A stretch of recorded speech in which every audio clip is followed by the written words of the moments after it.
लोकसभा के रण में यूपी से बीजेपी ने बेहद खराब परफॉर्मेंस दी है। पिछले चुनाव के मुकाबले आधी सीटों का नुकसान पार्टी को हुआ। नतीजे बताते हैं कि दिग्गजों के गढ़ में बीजेपी को करारी हार मिली है। प्रदेश सरकार के कई मंत्री अपने अपने इलाके में बीजेपी की सीट नहीं बचा पाए। लोकसभा चुनाव के परिणामों में यूपी में बीजेपी को तगड़ा झटका लगा है। जिस तरह सबसे बड़े सूबे में बीजेपी का ग्राफ गिरा है, उसे पार्टी पचा नहीं पा रही। बीजेपी प्रत्याशियों की हार के पीछे भले ही जनता की नाराजगी एक वजह मानी जा रही हो, लेकिन चुनावी आंकड़े बताते हैं कि पार्टी के कई धुरंधरों के क्षेत्रों में करारी शिकस्त का सामना करना पड़ा है।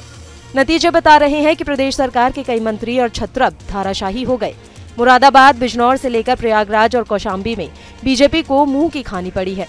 भूपेंद्र चौधरी अपने क्षेत्र में जीत नहीं दिला सके। संगठन महामंत्री धर्मपाल के इलाके में हार। डिप्टी सीएम केशव प्रसाद मौर्य के इलाके में भी बीजेपी पस्त हो गई। नंद गोपाल गुप्ता नंदी के इलाके में बीजेपी हार गई। मंत्री धर्मपाल और असीम अरुण के क्षेत्र में भी हार हुई। ओम प्रकाश राजभर, दया शंकर सिंह के क्षेत्र में हार हुई। संजीव गौड़, गिरीश चंद्र यादव के इलाके में भी हार का सामना करना पड़ा। परिणामों पर गौर करें तो प्रदेश सरकार में 1 दर्जन से अधिक मंत्री अपने अपने इलाके में बीजेपी की सीट नहीं बचा पाए। यूपी बीजेपी अध्यक्ष भूपेंद्र सिंह चौधरी के गृह जिले मुरादाबाद और महामंत्री धर्मपाल के गृह जिले बिजनौर में भी बीजेपी को करारी शिकस्त मिली है।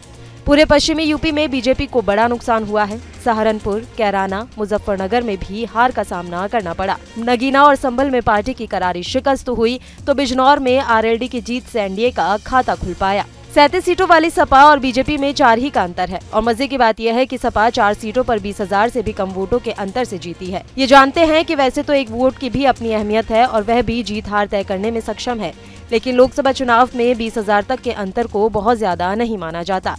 पिछले आम चुनाव में भी उत्तर प्रदेश में ऐसी सीटों की संख्या 10 थी, जहां जीत और हार का अंतर 181 वोट से लेकर 22,217 वोटों के बीच तय हुआ था। इस बार भी 20,000 के करीब या उससे कम मार्जिन वाली सीटों की संख्या 10 है। पिछले चुनाव में इनमें से 8 सीट बीजेपी और 2 सीट बसपा को मिली थी। इस बार बीजेपी ऐसी 6 सीटें निकालने में कामयाब रही।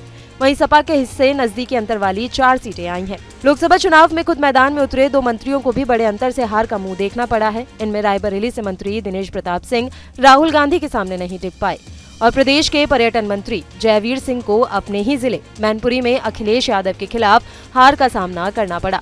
दिग्गजों के इलाके में बीजेपी के हार के लिए वैसे तो जातीय समीकरण, विपक्ष के बड़े चेहरे और कई स्थानीय समीकरणों को वजह बताया जा रहा है, लेकिन कारण जो भी रहा हो, यूपी में बीजेपी की बैड परफॉर्मेंस का नतीजा ये रहा कि पार्टी बहुमत का आंकड़ा नहीं छू पाई और फिर गठबंधन की सरकार वाला दौर लौट आया है। तो आपको हमारा ये वीडियो कैसा लगा, हमें कमेंट बॉक्स में लिखकर जरूर बताएं और हमारे चैनल को सब्सक्राइब करना ना भूलें।